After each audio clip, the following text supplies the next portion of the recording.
Hi friends, ഇന്ന് നമ്മൾ അക്കരയ്ക്ക് പോവുകയാണ്. അക്കരെ ഇന്ന് കൃഷിസ്ഥലം കാണാനൊന്നുമല്ല, നനയ്ക്കാനൊന്നുമല്ല. ഇന്ന് അവിടെ കക്ക നീറ്റുന്നുണ്ട്. അച്ഛൻ കക്ക നീറ്റാണ്. അപ്പോൾ അത് നിങ്ങൾക്ക് കാണിച്ചു തരാം. ഇപ്പോൾ ഫസ്റ്റ് നമ്മൾ ഒരു പാക്കറ്റ് കക്ക എടുത്തിട്ട് ഇങ്ങനെ നല്ല ക്ലീൻ ആയിട്ടുള്ള സ്ഥലത്ത് ഇടും. അത് കഴിഞ്ഞിട്ട് അതിൻ്റെ മേലെ കുറച്ച് വെള്ളം ഒഴിച്ചു കൊടുക്കണം. ഇതിൻ്റെ ആദ്യം ഇട്ട കക്കേൻ്റെ മേലെ കുറച്ച് വെള്ളം ഒഴിച്ചു കൊടുക്കുക. എന്നിട്ട് അതിൻ്റെ മേലെ ഇളം ചൂടുള്ള വെള്ളമാണ് കേട്ടോ ഒഴിച്ച് കൊടുക്കുന്നത്. ഇങ്ങനെ തളിച്ച് കൊടുത്താൽ ഇങ്ങനെ കോരി ഒഴിക്കേണ്ട, ഇങ്ങനെ തളിച്ച് കൊടുത്താൽ മതി. എന്നിട്ട് അതിൻ്റെ മേലെ നമ്മൾ വേറൊരു പാക്കറ്റ് ഇരിക്കുന്നുണ്ടല്ലോ, ആ പാക്കറ്റിലുള്ള കക്കയും കൂടി ഇട്ട് കൊടുക്കും. എന്നിട്ട് അതിൻ്റെ മേലെ നമ്മൾ എന്ത് ചെയ്യണം, ഈ വെള്ളം തളിച്ച് കൊടുക്കണം. ഇതെന്തിനാണ് ഇങ്ങനെ നീറ്റിക്കുന്നതെന്ന് വെച്ചിട്ടുണ്ടെങ്കിൽ, നമ്മളിപ്പോൾ കൃഷി നട്ടിട്ടുണ്ടല്ലോ, അപ്പോൾ ആ കൃഷിക്ക് ഇങ്ങനെ ഭയങ്കര മണ്ണിനൊക്കെ പുളിപ്പുണ്ടാവും എന്നാണ് പറഞ്ഞത്. അപ്പോൾ ഈ പുളിപ്പ് മാറാനും പിന്നെ വളം ഇട്ട് കൊടുത്ത് നമ്മൾ കോഴിവളമൊക്കെ ഇട്ട് കൊടുത്തത് എന്ത് വളമാണോ ആ ഇട്ട് കൊടുത്ത വളം പെട്ടെന്ന് വലിച്ചെടുക്കുക. ഈ കൃഷി നട്ടിരിക്കുന്ന കൃഷി ഇത് വളം വലിച്ചെടുക്കാൻ വേണ്ടിയിട്ട് ഇത് ഭയങ്കരമായിട്ട് ഹെൽപ്ഫുള്ളാണെന്നാണ് പറഞ്ഞത്. അപ്പോൾ ഇത് ഇങ്ങനെ ഷെല്ല് പോലെ ആയിരിക്കുന്നത്.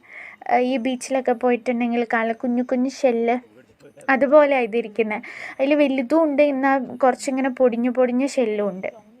ഇതിപ്പോൾ നമ്മൾ ചൂടുവെള്ളം ഇങ്ങനെ തളിച്ച് കൊടുത്തിട്ട് ഇങ്ങനെ അമുക്കി വെക്കുകയാണ്. ഇത് കുറച്ച് നേരം കഴിയുമ്പോഴത്തേനും ഇങ്ങനെ പൊടിയായിട്ട് ഇങ്ങനെ ഉതിർന്ന് വീഴും. ഇതിപ്പോൾ വീണ്ടും ഇളം ചൂടുള്ള വെള്ളമാണ് തളിച്ച് കൊടുക്കുന്നത്. വേണമെങ്കിൽ പച്ചവെള്ളം തളിച്ച് കൊടുക്കാം.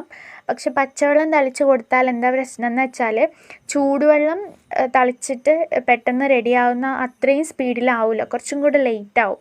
ഇതുണ്ട്, ഇതിൻ്റെ ഉള്ളിൽ നിന്ന് ആവി വരാം. ഇത്രയും സാധനത്തിന് നമ്മൾ ഇത്തിരി വെള്ളമേ തളിച്ച് കൊടുത്തുള്ളൂ, എന്നിട്ട് ഭയങ്കരമായിട്ട് ആവി വരാം. കണ്ടോ, അതിൻ്റെ താഴെ കൂടെ ഇങ്ങനെ ഉതിർന്ന് വീഴുന്നുണ്ട്. നിങ്ങൾക്ക് കാണുന്നുണ്ടോയെന്ന് അറിയില്ല, നല്ല രീതിക്ക് ഉതിർന്ന് വീഴുന്നുണ്ട്. ഏകദേശം ഒരു അരമണിക്കൂറൊക്കെ കഴിഞ്ഞപ്പോഴത്തേനും കക്ക ഫുള്ള് പൊടിയായിട്ടുണ്ടായിരുന്നു. ഇങ്ങനെ ഭസ്മം പോലെ ആയിട്ടുണ്ടായിരുന്നു. പക്ഷേ അച്ഛൻ പറഞ്ഞത് അത് സ്റ്റിൽ ആവി ഇങ്ങനെ പൊന്തുന്നുകൊണ്ട് അതിൻ്റെ ഉള്ളിൽ ഇനിയും പൊടിയാനുണ്ടെന്നാണ് പറഞ്ഞത്. മുകളിലത്തെ മാത്രമേ പൊടിഞ്ഞിട്ടുള്ളൂ, അടിയിൽ ഇനിയും പൊടിയാനുണ്ടെന്നാണ് പറഞ്ഞത്. അപ്പോൾ നമ്മൾ മേലത്തെ ഭാഗം നന്നായിട്ട് പൊടിഞ്ഞു വന്നുകൊണ്ട് അത് വീണ്ടും അമുക്കി വെക്കുക, അല്ലെങ്കിൽ കാറ്റത്ത് പാറിപ്പോവും. കുറച്ച് നേരം കഴിഞ്ഞപ്പോഴത്തേന് ഇതിൻ്റെ ചൂടൊക്കെ ആറിയപ്പോൾ ഞങ്ങളിത് ഷീറ്റിട്ട് മൂടിയിട്ട് പോയി. വൈകുന്നേരം വന്നിട്ടാണ് ഇത് കൃഷിക്ക് ഇട്ട് കൊടുക്കുന്നത്. പക്ഷേ ആ സമയത്ത് ഞാൻ കുറച്ച് തിരക്കായതുകൊണ്ട് എനിക്ക് വരാൻ വേണ്ടിയിട്ട് പറ്റിയില്ല. അപ്പോൾ അതുകൊണ്ട് എനിക്ക് അത് എടുക്കാൻ വേണ്ടിയിട്ട് പറ്റിയില്ല. ഇതിപ്പോൾ ഷീറ്റിട്ട് മൂടിയിട്ട് ഞങ്ങൾ പോവുക. പിന്നെ കേട്ടോ, ഇവരാണ് വന്നിട്ട്, അച്ഛനും അനിയത്തിയൊക്കെയാണ് വന്നിട്ട് പിന്നെ ഇതിട്ടത്.